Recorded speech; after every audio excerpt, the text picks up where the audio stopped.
বেকার যুবক যুবতীদের কথা মাথায় রেখে ব্যারাকপুরে কর্মমেলার আয়োজন করলেন তৃণমূল কাউন্সিলর। উপস্থিত সাংসদ পার্থ ভৌমিক।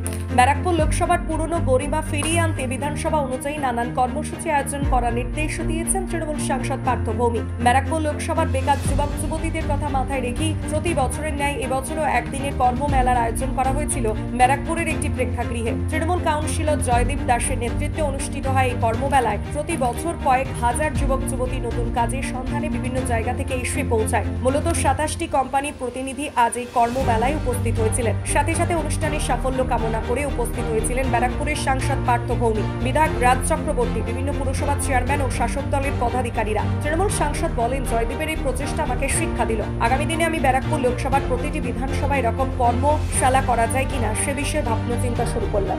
এটা খুব ভালো জিনিস, কারণ দেখুন বেকারের সংখ্যা ভীষণ রকম বেকার বেড়ে গেছে। মানে প্রত্যেক বছর যাচ্ছে কয়েক লক্ষ করে বেকারের সংখ্যা বেড়ে গেছে।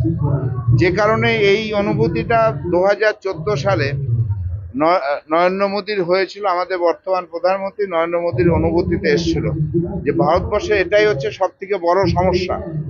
এই সমস্যার কথা বললেই আর কোনো চিন্তা করতে হবে না। তাই তিনি বলেছিলেন বছরে 2 কোটি বেকারের চাকরি দেব, এবং মানুষ উদ্বুদ্ধ হয়েছিলেন, যে ছাত্র সমাজ, যুব সমাজ তারা উদ্বুদ্ধ হয়েছিলেন যে নরেন্দ্র মোদী প্রধানমন্ত্রী হলে 2 কোটি বেকারের চাকরি হবে।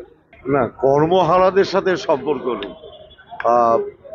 দেখুন, আপনারা ভিড় দেখেই বুঝতে পারছেন গত 3 বছরের ক্যাম্প সাকসেসফুল হয়েছে বলেই চতুর্থবার ক্যাম্পেও এত লোক এসে হাজির হয়েছে। গত 3 বছর যদি সাকসেস না হতো তাহলে নিশ্চয়ই চতুর্থবারের জন্য এত ভিড় হতো না। এটাই প্রমাণ করে যে জয়দীপ দাস যে কাজটা গত 3 বছর ধরে করছে, এটা চতুর্থবার, সেটায় অনেক ছেলেমেয়ে উপকৃত হয়েছে বলে চতুর্থবারের জন্য এসছে।